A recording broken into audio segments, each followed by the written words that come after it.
Hi hello. അപ്പോൾ ഇന്നത്തെ എൻ്റെ വീഡിയോ എന്ന് പറഞ്ഞിട്ടുണ്ടെങ്കിൽ ഞാൻ ഇറ്റാലിയൻ പിസ്സ കഴിക്കാൻ വേണ്ടി പോട്ടോ. അപ്പോൾ കുറേ തവണ ഞാൻ ഇറ്റലി വിസിറ്റ് ചെയ്തിട്ടുണ്ടെങ്കിൽ ഇതുവരെ ഇവിടുത്തെ ഇറ്റാലിയൻ പിസ്സ കഴിച്ച് നോക്കാൻ പറ്റിയിട്ടുണ്ടായില്ല. അപ്പോൾ എൻ്റെ ഗസ്റ്റ് ഫാമിലിയും പണ്ടുണ്ടായിരുന്നു തിരിച്ച് വരുമ്പോൾ നീ എന്തായാലും പിസ്സ കഴിച്ചിട്ടേ വരാവുള്ളൂ എന്ന്. ബിക്കോസ് ഇറ്റാലിയൻസ് ആണ് പിസ്സ കണ്ടുപിടിച്ചത് തന്നെ. അപ്പോൾ നമ്മൾ ചേച്ചി താമസിക്കുന്ന തൊട്ടടുത്തായിട്ടുള്ളൊരു റെസ്റ്റോറൻറ്റ്, നല്ലൊരു റെസ്റ്റോറൻറ്റ് നോക്കി നമ്മൾ വന്നു. അപ്പോൾ ഫസ്റ്റ് തന്നെ നമ്മൾ മെനു ഒക്കെ നോക്കി. അപ്പോൾ എൻ്റെ നോട്ടൊക്കെ കാണുമ്പോൾ നിങ്ങൾ വിചാരിക്കും എനിക്ക് ഇറ്റാലിയനൊക്കെ എന്തോ ഭയങ്കരമായിട്ട് അറിയാമെന്ന്. അങ്ങനെയൊന്നും അറിയത്തില്ല. ഞാൻ പടമൊക്കെ വെച്ചിട്ട് പടമൊക്കെ വെച്ച് നോക്കി ഫോണിലും കൂടി ടൈപ്പ് ചെയ്ത് നോക്കിയിട്ടാണ്. പക്ഷേ എൻ്റെ ചേച്ചിക്ക് കുറച്ചൊക്കെ ഇറ്റാലിയൻ അറിയാവുന്നതുകൊണ്ട് കുഴപ്പമില്ല. പിന്നെ ചേച്ചിയാണെങ്കിലും കുറേ പിസ്സയൊക്കെ കഴിച്ചിട്ടുള്ളതുകൊണ്ടും ചേച്ചിക്ക് അത്യാവശ്യം എല്ലാ കാര്യം അറിയാം കേട്ടോ. അപ്പോൾ നമ്മൾ വിചാരിച്ചു നോക്കിയപ്പോൾ നമ്മൾ വിളിച്ച് മർഗിരീത്ത എന്ന് പറഞ്ഞിട്ടൊരു പിസ്സയും പിന്നെ ടുട്ടോ ഇൻഡോർനോ ബുറാത്ത എന്ന് പറഞ്ഞിട്ടൊരു പിസ്സയും ഓർഡർ ചെയ്യുന്നത് വെച്ചാൽ അതിൽ മർഗിരീത്ത നമ്മൾ കഴിച്ചിട്ടുണ്ടെങ്കിലും ടുട്ടോ ഇൻഡോർനോ ബുറാത്ത നമ്മൾ ഇതുവരെ കഴിച്ചിട്ടുണ്ടായില്ല. ഇത് ഇറ്റാലിയനായി മാറ്റത് എങ്ങനെ ഇംഗ്ലീഷിൽ പറയുന്നത് എനിക്ക് അറിയാൻ പാടില്ല.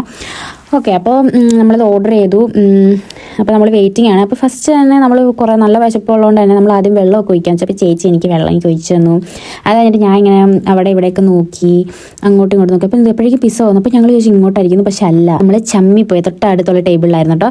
അപ്പോൾ ഞങ്ങൾ അതും കണ്ട് ഞങ്ങൾ ചമ്മി മാറിയിരുന്നപ്പോഴേക്കും ഞങ്ങളുടെ പിസ്സ അടുത്ത് തന്നെ വന്നു. ടുട്ടോ ഇൻഡോറോണോ ബുറാത്ത എന്ന് പറഞ്ഞിട്ടുണ്ട് എൻ്റെ പിസ്സ. ഇത് മർഗിരീത്ത ആട്ടോ, ചേച്ചിയുടെ അടുത്തിരിക്കുന്ന മർഗിരീത്ത. അപ്പോൾ ഞാൻ കഴിക്കാൻ തുടങ്ങിയപ്പോഴേ ചേച്ചി പറഞ്ഞിട്ട് കറക്റ്റായിട്ടുള്ള കാര്യം പറയണം, എനിക്ക് ഇഷ്ടപ്പെട്ടോ ഇല്ലയോ നീ കറക്റ്റായിട്ട് പറയണം. അപ്പോൾ ടേസ്റ്റ് ചെയ്യുന്നതിന് മുന്നേ കുറച്ച് ആദ്യത്തെ മര്യാദകളുണ്ട്. എന്താണെന്ന് വെച്ചാൽ ഫോട്ടോ എടുക്കണം, എന്നിട്ട് ഇൻസ്റ്റയിൽ പോസ്റ്റ് ചെയ്യണം, അങ്ങനത്തെ കുറേ പരിപാടികൾ. അങ്ങനെ എന്താ പറയുക, എനിക്ക് ഭയങ്കരമായിട്ട് ഇഷ്ടപ്പെട്ടു. ഇതെങ്ങനെ കഴിച്ച് തീർക്കുമെന്നായിരുന്നു എൻ്റെ ഒരു ഇത്. പക്ഷേ ഞാൻ വിചാരിച്ചു ഓക്കെ എന്നെക്കൊണ്ട് പറ്റുമെന്നൊക്കെ വിചാരിച്ചു. അങ്ങനെ ഞാൻ മുറിക്കാൻ തുടങ്ങി. ഇത് മൊസറല്ല കേട്ടോ. അപ്പോൾ ഇത് മുറിച്ചപ്പോൾ ചേച്ചി പറഞ്ഞു നമുക്ക് പകുതി വേണമെന്ന് പറഞ്ഞാൽ നല്ല ടേസ്റ്റ് ആട്ടോ. ഒരു വെണ്ണ എന്ന് പറയാൻ പറ്റില്ല, പക്ഷേ അടിപൊളി ടേസ്റ്റാണ്. അപ്പോൾ ഞാൻ അങ്ങനെ കഴിച്ചു.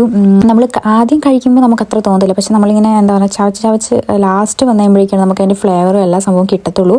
അപ്പോൾ എനിക്ക് ഭയങ്കരമായിട്ട് ഇഷ്ടപ്പെട്ടു. അപ്പോൾ ഞാൻ ചേച്ചിയോട് പറഞ്ഞു എനിക്ക് ഇഷ്ടപ്പെട്ടു എന്ന് ഞാൻ പറഞ്ഞു. അപ്പോൾ അവൾ പിന്നെ ചോദിച്ചു നിനക്ക് ഉറപ്പാണ് എനിക്ക് ഇഷ്ടപ്പെട്ടു അല്ലെങ്കിൽ എന്നെ സന്തോഷിപ്പിക്കാൻ വേണ്ടി പറയുന്നതാണെന്ന് വെച്ചു. പക്ഷേ അല്ല, എനിക്ക് ആക്ച്വലി നന്നോണം ഇഷ്ടപ്പെട്ടായിരുന്നു, ഭയങ്കരമായിട്ട് ഇഷ്ടപ്പെട്ടു. അപ്പോൾ ബാക്കി ഞങ്ങൾക്ക് ഫുൾ പിസ്സയും കഴിക്കാൻ പറ്റില്ല, അതുകൊണ്ട് ബാക്കി വന്ന പിസ്സ നമ്മൾ പാക്ക് ചെയ്ത് മേടിച്ചിട്ടോ. അപ്പോൾ ഇന്നത്തെ വീഡിയോ ഇത്രയേ ഉള്ളൂ. ബൈ.